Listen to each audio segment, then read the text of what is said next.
পাৰিছানে? পাৰিবা চেষ্টা কৰা। এয়া মানুহজনীয়ে ৰোৱা ৰুইছে, ভুই ৰুইছে, ভালকৈ পৰা নাই বুলি কৈছে। মই এতিয়া শিকাই দিম অকণমান ৰুবলৈ। চোৱা লৈ ল'লোঁ এতিয়া।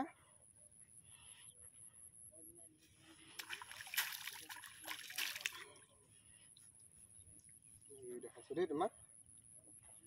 এতিয়া মই ৰুই দেখাম, তোমাক শিকাই দিছোঁ হা। ইমানটোকে দিবা, ঠিক আছে? তোমাৰ গুজাটো হোৱা নাই, তুমি যেনেকৈ গুজি দিছা ন।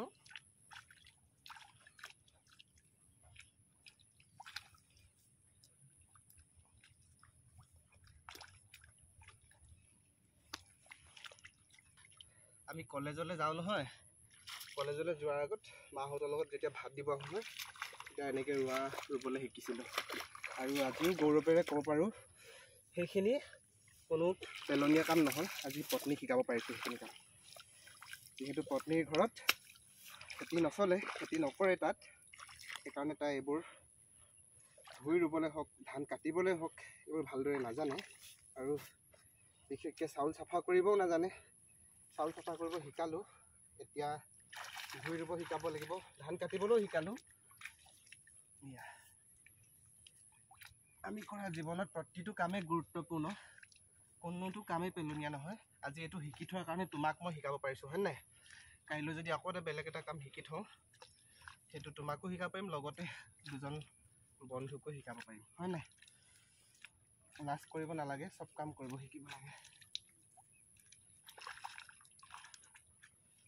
প্ৰতি দেওবাৰে তিনিচুকীয়াৰ পৰা শদিয়ালৈ বুলি আহোঁ, আৰু প্ৰতি দেওবাৰে কিবা এটা কামত জড়িত হওঁৱে, বিশেষকৈ ঘৰৰ কামতে। যোৱা দেওবাৰে আহিছিলোঁ, কোৰ মাৰিলোঁ আৰু আলিও কাটিলোঁ।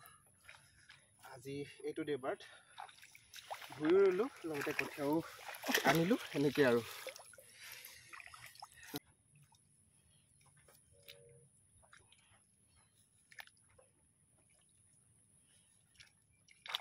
ঠিক আছে।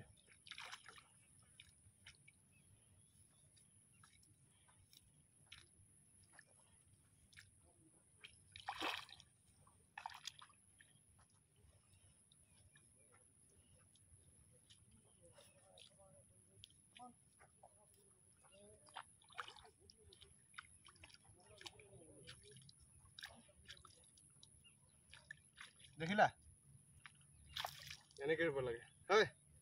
হৈছে নাই হোৱা? পাৰিবা নাই? এনেকৈ ৰুব লাগিব।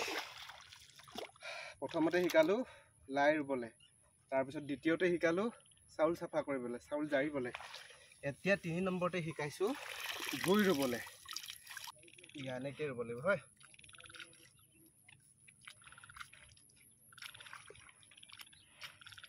যেতিয়া এনেকৈ কৈ থাকিব ন, পাছত স্পীডটো তোমাৰ বাঢ়ি যাব, হয়? এনেকৈ ৰুব লাগিব।